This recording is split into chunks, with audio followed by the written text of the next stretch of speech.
Hello guys, welcome back to my channel. How are you? I hope you are well. So today we are going to start with the very first chapter, that is the how the camel caught his hump, and I'm having book with me. It so happened class 8. So before starting my video, I would like to thank to all who have subscribed my channel. If you have not done, please do subscribe and share with your friends. So let us start. This chapter is in the two part. ठीक है, तो first part में क्या है, यहाँ से हम शुरू करते हैं. एक बार टाइटल डिस्कस कर लेते हैं. How the camel got his hump. ठीक है, किस तरीके से कैमल को हम्प मिलती है. हम्प क्या होता है, जो हमारी कैमल होते हैं ना, उसके जो ऊपर का ये हिस्सा उठा होता है बैक से, तो उसे हम्प बोलते हैं. ठीक है, so in the beginning, when the world was new and the animals were just beginning to work for man, there was a camel and he lived in the middle of howling desert because he did not want to work. He ate sticks and thorns and prickles, and when anybody spoke to him, he said hum, just hum and no more. तो अब क्या होता है कि जो जैसे starting में जैसे वर्ल्ड शुरू होता है तो एनिमल्स काम करते हैं मैन के लिए. तो वहाँ पे एक कैमल था, तो जो एक रेगिस्तान में, मतलब जो विंडी रेगिस्तान है उसके बीच में रहता था, क्योंकि वो कोई काम नहीं करता था. वो सिर्फ खाता रहता था, स्टिक्स खाता था. थोन्स बुशेस को बोलते हैं, प्रिकल्स भी क्या होता है, स्मॉल थोन्स को ही बोलते हैं. तो जब कोई उसके पास आता था उसे कहने के लिए, कुछ भी काम करने के लिए, तो वो सिर्फ क्या बोलता था, हम बोलता था.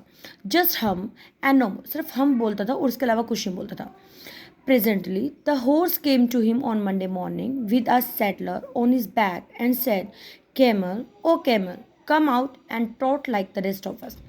अब आज सुबह क्या होता है, जैसे हॉर्स मतलब उसके पास आता है मंडे मॉर्निंग को, और सैडल क्या होता है, सीट, जो हॉर्स के ऊपर जो लगी होती सीट होती है उसको हम बोलते हैं सैडल. तो उसके बैक पे लगे तो वो बोलते हैं कैमल को कि कैमल आओ मेरे साथ, तुम राइड करो जैसे हम कर रहे हैं. हम said the camel and the horse went away and told the man. अब कैमल क्या बोलता है, सेम हम भी बोलता है, और वो चला जाता है और मैन को जाके बताता है. अब यहाँ पे मेंशन नहीं कर रखा कि मैन कौन है यहाँ पे, लेकिन जैसे बताया हुआ कि मैन के पास चला जाता है. Presently the dog came to him. अब डॉग उसके पास आता है with a stick in his mouth. अब जैसे पिक्चर में आप देख रहे होंगे कि उसके डॉग के माउथ में एक स्टिक होती है, तो स्टिक के साथ वो आता है और कहता है, camel O camel, come and fetch and carry the rest of us. ठीक है, कि कैमल तुम भी आओ और हम मेरी की तरह इन चीज़ों को लेकर जाओ जैसे हम लेकर जा रहे हैं. हम and said the camel, camel फिर भाई वही हम्प बोल देता, कुछ नहीं करता वो. The dog went away and said the man. अब डॉग भी चला जाता और वो मैन को बोलता है. Presently the ox came to him. अब क्या होता है कि जो ओक्स होता है वो उसके पास आता है with a yoke on his neck. Yoke क्या होता है कि एक रोप होती है जो मतलब किसी एनिमल के ऊपर लगी होती है खींचने के लिए, तो उसके नेक पे लगी होती है. तो वो camel O camel come plough like the rest of us, कि हम जैसे हल चला रहे हैं वैसे तुम भी चलाओ. Humph said the camel. अब कैमल फिर हम बोलता है. The ox went away and said the man. अब जो ओक्स होता है वो भी चला जाता है और वो भी मैन को जाके बोलता है. Eight the end of the day the man called the horse. और लास्ट में जब एंड होता है दिन का, तो मैन क्या बोलता है हॉर्स को जाके कि dog and the ox together and said 3 I am very sorry for you. अब at the end of the day क्या होता है, जो मैन मतलब हॉर्स को बुला लेता है और डॉग को बुलाता है, ऑक्स को बुलाता है, इकट्ठा करता है और कहता है कि तीनों को बोलता है कि मुझे तुम्हारे लिए मतलब कि सॉरी फील हो रहा है. But that hump thing in the desert count work और he would have been here by now, so I am going to leave him alone and you may work double time to make up for it. अब जब eight the end of the day जब उसको बुलाते हैं, मतलब कि man बुलाता है तीनों को, तो वो बता देते हैं उसको कि वो हम्प ही बोलता है, कुछ नहीं करता. तो मैन क्या बोलता है कि वो हम्प सिर्फ डेजर्ट में काम नहीं करेगा. ठीक है, उसे मतलब यहाँ पे होना चाहिए मतलब शाम तक. So I am going to leave him now, और मैं अब तुम्हें अकेला छोड़ रहा हूँ. और यू मूव वर्क, और तुम लोग ऐसा करो, तुम जाओ और तुम्हें पहले से डबल काम करना है. You work double time to make up for it. ठीक है, और तुम्हें उसके लिए क्या करना पड़ेगा, डबल काम करना पड़ेगा. That made the three of very angry. अब तीनों तो भाई गुस्सा हो गए. अब गुस्सा तो होंगे. अब तीन जब मैन के पास आ रहे हैं तो बता रहे हैं कि वो हम बोले जा रहे हैं, तो मैंने बोला कि सारा काम तुम्हें करना पड़ेगा, तो वो गुस्सा हो जाते हैं. They held a panchayat at the edge of a desert. Edge क्या होता है, बाहर बाउंड्री को बोलते हैं, डेजर्ट की बाउंड्री पे वो एक पंचायत लेकर आते हैं.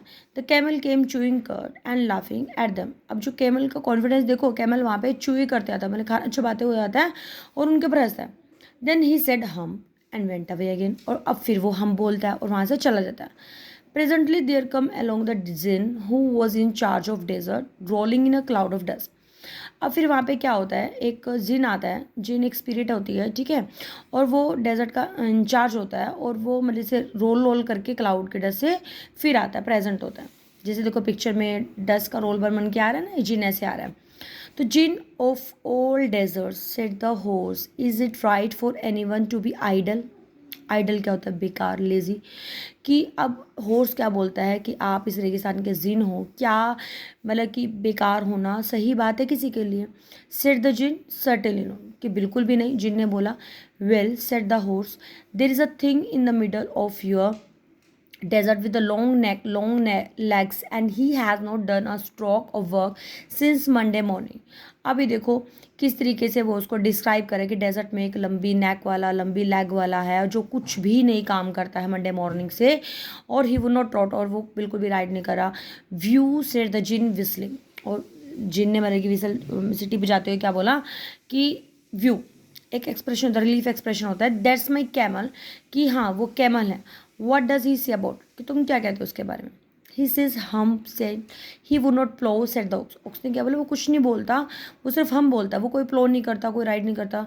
Very good said the djinn, I will hump him if you will kindly wait a minute. I will hump him का मतलब कि मैं अब उसे बताता हूँ कि किस तरीके से हम बोलते हैं, इसका मतलब ये होता है, ठीक है। अभी मैं उसे सीधा करता हूँ, तो जिन ऐसे कहता है उसको, और ये चैप्टर हमारा जो फर्स्ट पार्ट है वो इस तरीके से ख़त्म हो जाता है।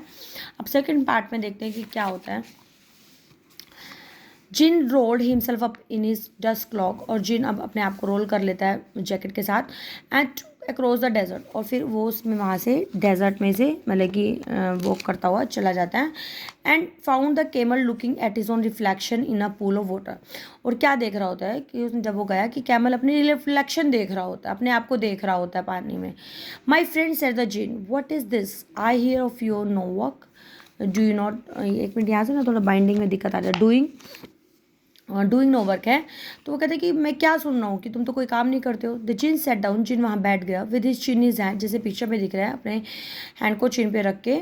While the camel looked at his own reflection the pool of water, कि जब वो उसको रिफ्लेक्शन में मतलब अपना पानी के रिफ्लेक्शन में अपने आप को देख रहा होता है। You are given the 3 extra work ever since Monday morning, all on account of your idleness, said the djinn. अब जिन ने बोला कि भी तुम्हारी आइडलनेस की वजह से तुम्हें 3 एक्स्ट्रा काम दिए गए मंडे मॉर्निंग से। And he went thinking with his chin in his hand, और वो मतलब कि वो हाथ रख के चिन पे मतलब वो सिर्फ सोच रहा होता है। एंड कैमल क्या बोलता है, हम।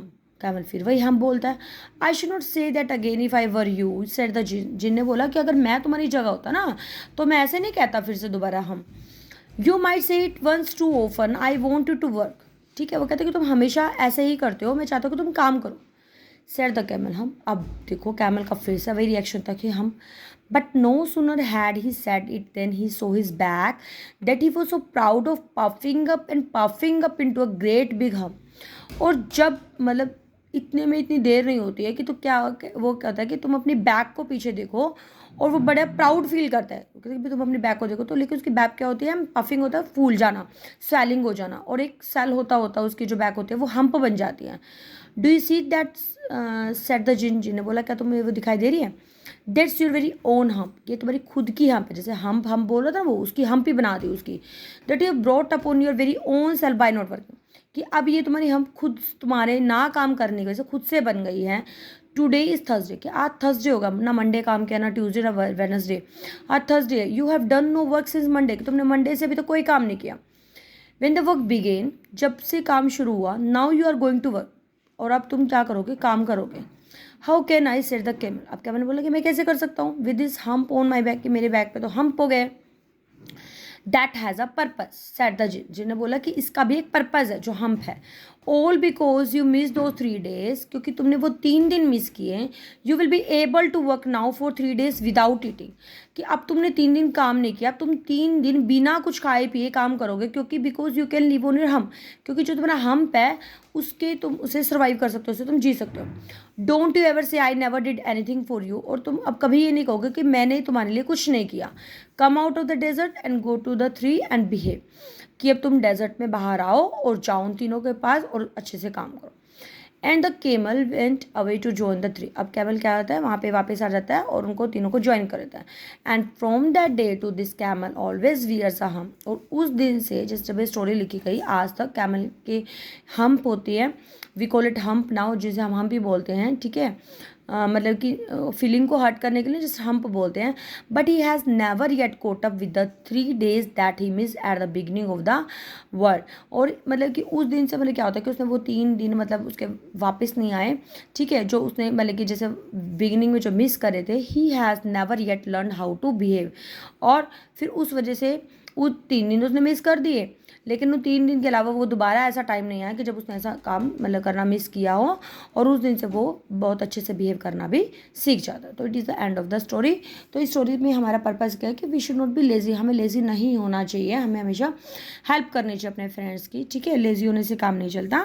तो मतलब यही है कि द ऑथर जो है वो प्रेजेंट करता है इसमें importance of doing one's own work की। ऑथर क्या करता है कि अपना काम हमें खुद करना चाहिए, दूसरों को हमें बर्डन नहीं करना चाहिए कि दूसरों को आपका काम करना पड़े, ठीक है। तो ये पर्पज़ है इस स्टोरी का। तो स्टोरी अगर थोड़ी सी भी अच्छी लगती है तो प्लीज़ लाइक करना ना भूलें। मिलते हैं एक नई वीडियो में एक नए कंटेंट के साथ। Till then be happy, keep studying, bye bye.